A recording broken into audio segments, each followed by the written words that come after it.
संपन्न हुई। सभी सम्मानित मंत्रियों द्वारा, मुख्यमंत्री जी द्वारा जब दिल्ली में हैबिटेट सेंटर में जो हमारा मध्य प्रदेश का सुशासन विकास रिपोर्ट पेश की थी, उसकी बधाई दी गई। और शायद पहली बार कोई हिंदुस्तान में प्रांत है जिसने अपनी रिपोर्ट दिल्ली में सार्वजनिक की है। अच्छी बात ये थी, सभी केंद्रीय मंत्रियों के साथ साथ उसमें हमारे आर्थिक विशेषज्ञ भी वहां पर थे। इसी तरह से आज माननीय मुख्यमंत्री जी उद्यम क्रांति योजना को लॉन्च करने वाले हैं श्रद्धेय कुशाभाऊ ठाकरे सभागार के अंदर। मैं यह कहना भी यहां पर प्रासंगिक समझता हूं कि जो बेरोजगारी की दर है जो हिंदुस्तान में पब्लिश हुई है, सबसे कम हमारे मध्य प्रदेश की है। पिछले 3 महीने में हमने लगभग 16 लाख लोगों को रोजगार के लिए लोन, सब्सिडी, ये सब प्रदान किया है। आज माननीय मुख्यमंत्री जी उद्यम क्रांति योजना का प्रारंभ करेंगे। इसमें 1 लाख से 50 लाख रुपए तक के लोन की गारंटी सरकार देगी, कई में ब्याज देगी, कई में सब्सिडी देगी। यह एक बात और स्पष्ट करना चाहूंगा मैं कि जो 18-19 तारीख में सभी मंत्रीगण और मुख्यमंत्री जी तीर्थ दर्शन योजना की ट्रेन में जा रहे थे, आज चर्चा में ऐसा तय किया है कि एक ही ट्रेन में नहीं, अलग अलग ट्रेन में अलग अलग मंत्री अपनी सुविधा के अनुसार जाएं, जिससे कि प्रत्येक ट्रेन का जानकारी, प्रत्येक ट्रेन की दिक्कतें भी आ सकें, दूर हो सकें। आज कैबिनेट में जो अन्य निर्णय हुए, उन निर्णयों के अंदर मध्य प्रदेश के अंदर जो हमारे प्रकरण थे, उसमें उच्च न्यायालय खंडपुर जबलपुर के लिए 5 पदों का सृजन करने का आज कैबिनेट के द्वारा तय किया है। आज विधि विभाग में सम्मानित अभिभाषक गणों की जो पुस्तकालय के लिए राशि दी जाती है, उसमें 2 लाख रुपए मंत्री और माननीय मुख्यमंत्री जी को 5 लाख रुपए की राशि का तय किया है।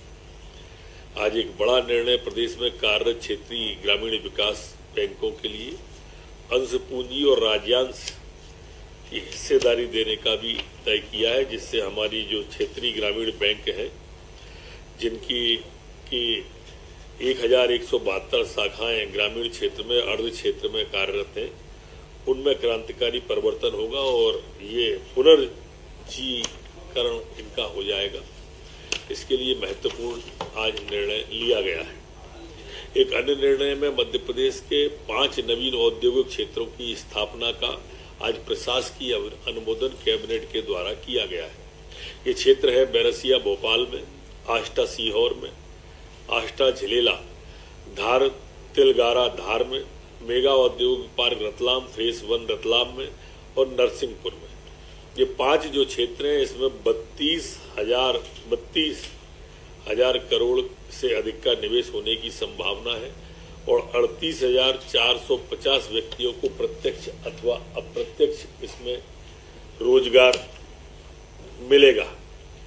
इसी तरह का एक बड़ा निर्णय जो कि हमारा अपने आप में क्रांतिकारी निर्णय ही कहलाएगा, ये हमारा उज्जैन विक्रम उद्योगपुरी उज्जैन में मेडिकल डिवाइसेस पार्क का खोलने का आज कैबिनेट के द्वारा तय किया है। एक नई क्रांति इससे औद्योगिक क्षेत्र में आएगी।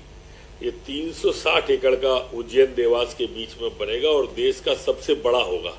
अभी तक इतना बड़ा देश के अंदर और दूसरा है नहीं, जो हमारा मध्य प्रदेश के अंदर इंदौर और देवास के अंदर एक्सपोर्ट हमारा बन रहा है। 40,000 करोड़ का लगभग इसमें निवेश आने की संभावना है। ये मेडिकल डिवाइस पार्क कहलाएगा। मध्य प्रदेश की कैबिनेट के द्वारा आज पुनर्घनत्वीकरण नीति 2022 को लागू करने का भी तय किया है। इसमें काफी इसको सरलीकरण भी किया है, जिससे कि हमारे शासकीय ऑफिस भी नए बन सकेंगे, भूखंड भी वो अकेली बिल्डिंग नहीं, भूखंड भी निकाल सकेगा। एक अन्य निर्णय में नगरीय निकायों में प्रचलित 5 सर्विसेज योजना को निरंतर रखने का और पुरानी 10 साल से अधिक की जो गाड़ियां हैं हटाने का और नई फायर ब्रिगेड खरीदने का भी निर्णय लिया है। किसानों के क्षेत्र में आज मंदसौर जिले के कयामपुर में सूक्ष्म उद्वहन बृहद सिंचाई परियोजना, जिसकी लागत 2374 करोड़ है और जिसकी सिंचाई क्षमता 1,12,000 हेक्टेयर रबी सिंचाई हेतु प्रशासकीय स्वीकृति कैबिनेट के द्वारा प्रदान की गई है। परियोजना से सीतामऊ और मंदसौर तहसील के 252 ग्रामों को 1,12,000 हेक्टेयर भूमि में पाइपलाइन से सिंचाई, सूक्ष्म स्प्रिंकलर से सिंचाई करने का आज कैबिनेट ने अनुमोदन किया है। एक दूसरी योजना में ताकाजी सूक्ष्म मध्यम सिंचाई योजना को भी प्रशासकीय स्वीकृति दी है। यह सिंचाई परियोजना की लागत राशि 46.86 करोड़ है और सिंचाई क्षमता 3,200 हेक्टेयर है। इसको भी भूमिगत पाइपलाइन के लिए स्प्रिंकलर सुविधा से इसको देने का आज कैबिनेट के द्वारा तय किया है। एक लामटा पाइप एरिगेशन नेटवर्क होज सिस्टम परियोजना को भी सिंचाई की स्वीकृति को आज कैबिनेट के द्वारा दी गई है। इसकी लागत राशि 146.50 करोड़ और इसकी सिंचाई की जो क्षमता है वो 9,630 हेक्टेयर में इसको भी प्रशासकीय स्वीकृति दी है। तो 55 ग्रामों को इसका लाभ प्राप्त होगा बालाघाट जिले में। आपने पहले देखा होगा, हमने पचमढ़ी में जब तय किया था, टेलीमेडिसिन इंसानों के साथ साथ हमारे जो मवेशी हैं, पशु हैं, जानवर हैं, इनके साथ साथ आज जो निर्णय किया पशुपालकों को भी, अब जो पशुपालक गाय, भैंस, बकरी, सूगर, मुर्गी पालन के लिए खरीदना चाहते हैं, उनको 0% ब्याज पर अब सरकार पैसा उपलब्ध कराएगी। ये दूसरा निर्णय है टेलीमेडिसिन के बाद में जो हमारे छोटे पशुपालक लोग हैं उनके लिए। आज तय किया है कि जो राजा शंकर साहब विश्वविद्यालय छिंदवाड़ा की क्षेत्राधिकारिता में शामिल बैतूल जिले को बरकतुल्ला विश्वविद्यालय भोपाल में शामिल किए जाने का आज तय किया है। हमारे यहाँ नए इनोवेशन होते रहते हैं और लगातार इनोवेशन हमारे नौजवान करते भी रहते हैं, नई टेक्नोलॉजी लाते हैं, नए आइडियाज लाते हैं, लेकिन उनको संस्थागत व्यवस्था नहीं थी और संस्थागत व्यवस्था करने के लिए आज नवीनतम तकनीकी एवं नवाचार उपयोग के लिए राज्य स्तरीय एक सशक्त समिति SLEC का गठन मध्य प्रदेश की कैबिनेट के द्वारा किया गया है। मंत्रिपरिषद द्वारा आज कन्या विवाह योजना और कन्या निकाह योजना ये करने के लिए आज 55,000 रुपए की राशि स्वीकृत करने का तय किया है।